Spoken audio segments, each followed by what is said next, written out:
Dan senang juga buat teman-teman yang sudah gabung di sini dan ngobrol-ngobrol. Mudah-mudahan kita bisa berkumpul ya. Kita adakan dialektika off air. Kita kumpul semua.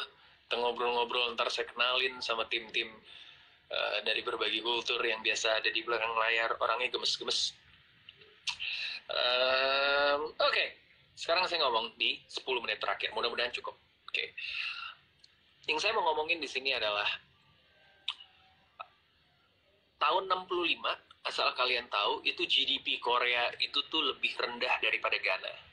Oke, lebih rendah daripada Ghana, tahun 65. Dan tiba-tiba di tahun 2020-an sekarang ini, oke, di saat sekarang ini, mereka menjadi salah satu negara dengan ekonomi terkuat, futuristic, rich, and futuristic, itu intinya.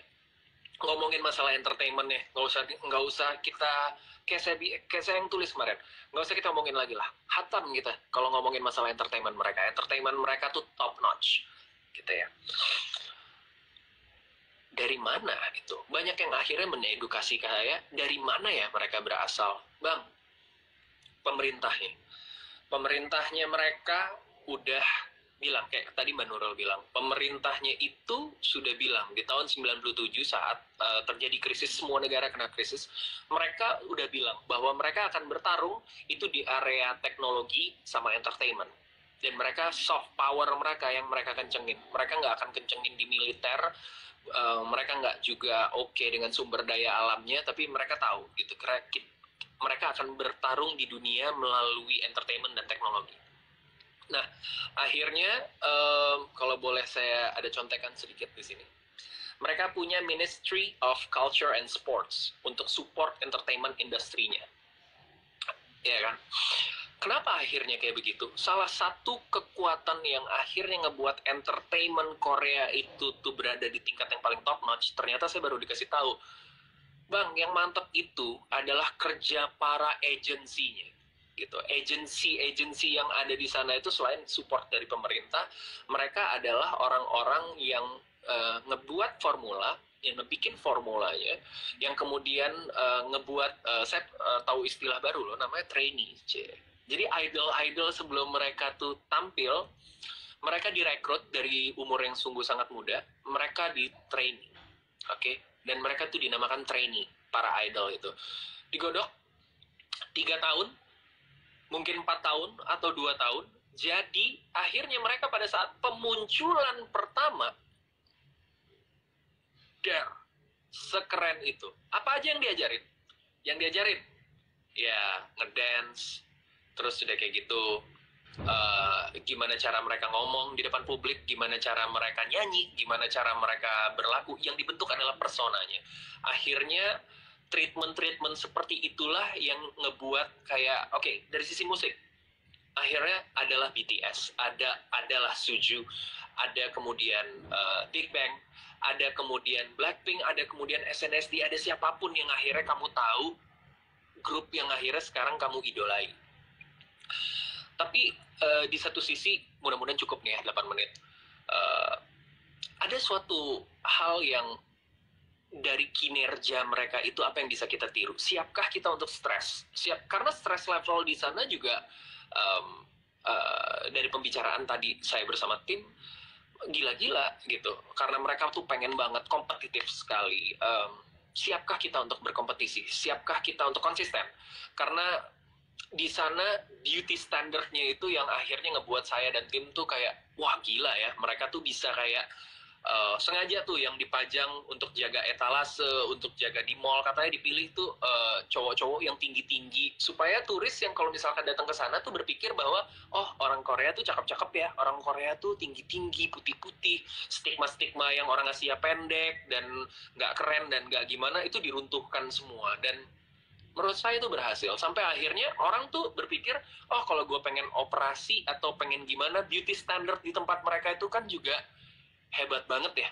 Gitu, kayak di sana tuh yang saya tahu kalau misalkan ulang tahun ya boleh operasi plastik, boleh nose jobs, boleh apapun lah segala macam, dan itu dijadikan suatu hal yang kayak hal yang biasa aja. Siapkah kita ke sana?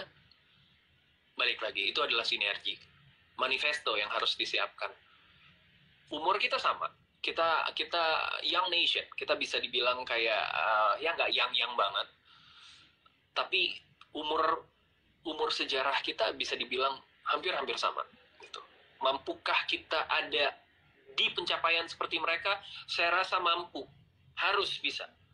Bisakah Indonesia suatu saat filmnya menang Oscar? Bisa. Ingat, bisa dulu. Kalau mimpinya aja kita nggak berani, gimana mau eksekusinya?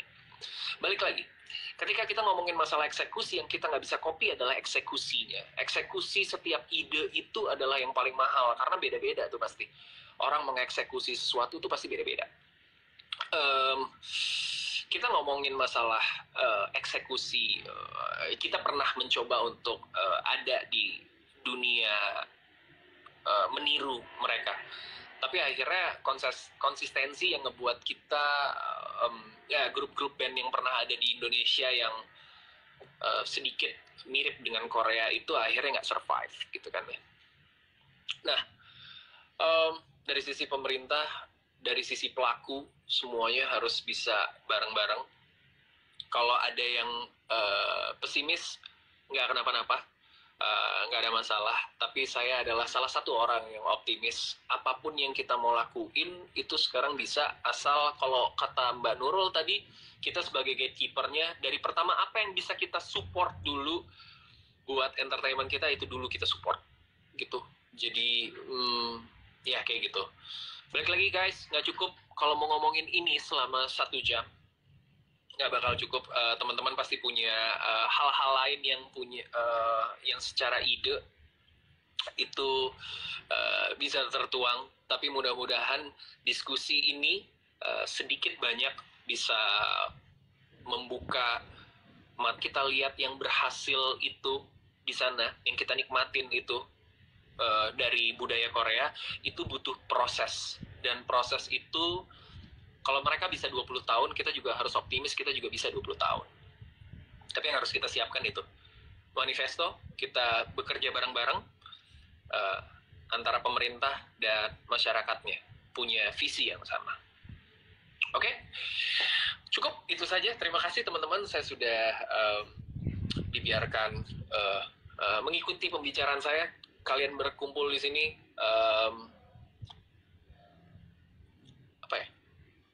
konsisten dengan jumlah yang segini. Saya tahu teman-teman pasti, saya udah tahu teman-teman yang ada di Dialektika adalah orang-orang yang pengen berbincang-bincang dan tahu suatu informasi yang baru.